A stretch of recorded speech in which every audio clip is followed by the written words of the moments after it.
How important was marketing to grow LTD into what it is today? That's where it all started. So marketing is one of the most important things. My business partner is actually the marketer.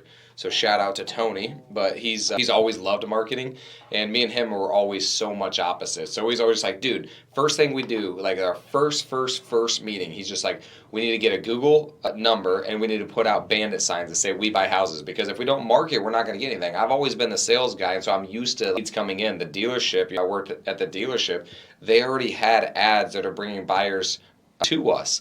Whereas on this, we didn't have anything, and so like, it's literally the start and one of the most important aspects of everything. Because without marketing, dude, you're not going to have anybody to talk to. You could be the best salesperson in the world, but if you talk to one person, it doesn't matter. You have to talk to multiple people to actually be able to use your salesmanship. Without Tony doing the marketing, man, it would have been basically next to impossible for us to even be where we're at, and it's still continuing to elevate every month. We're looking at the marketing, seeing what's working, and we spend a lot of money on marketing because it's in my opinion one of the most important things of the business.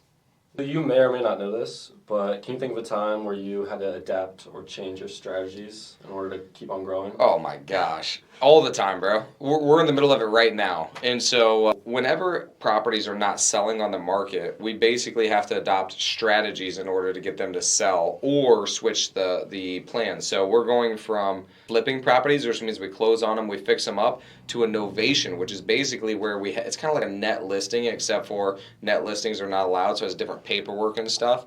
So basically it's like we're listing a property on the market, we get the spread in between, but then we don't have to worry about the holding costs of paying the private money lender, raising the money, switching the utilities over to our name. It stays in the seller's name, then we just fix the property up for them, and then once we sell it, that's when we make our spread. So that's what we're doing right now. It's a big pivot.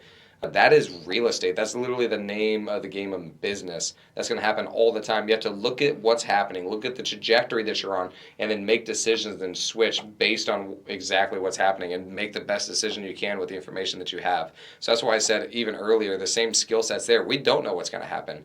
We still don't know. Nobody really knows. We just take the information and make the best decision we can and trust that whatever obstacle does come up, that we're going to be able to handle it at that time. And that skill set's been developed since we started the company. This kind of piggybacks off the last question, but how do you keep your company competitive?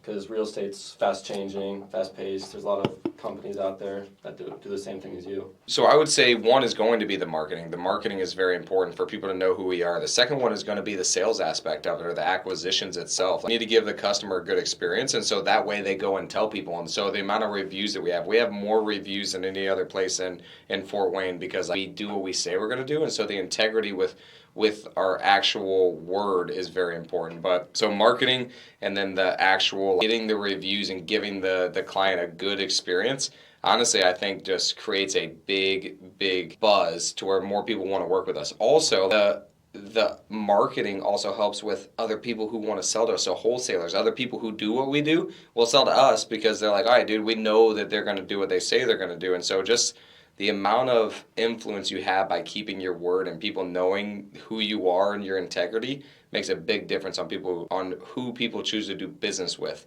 And so whenever anybody's talking about us, hopefully they're like, we at least do what we say we're going to do. There's a lot of people that don't like us too, because like whenever you are doing a lot of business stuff, people get really pissed off about that, and it just is what it is. But most of the time they can at least say that, all right, these guys keep their word. Through your time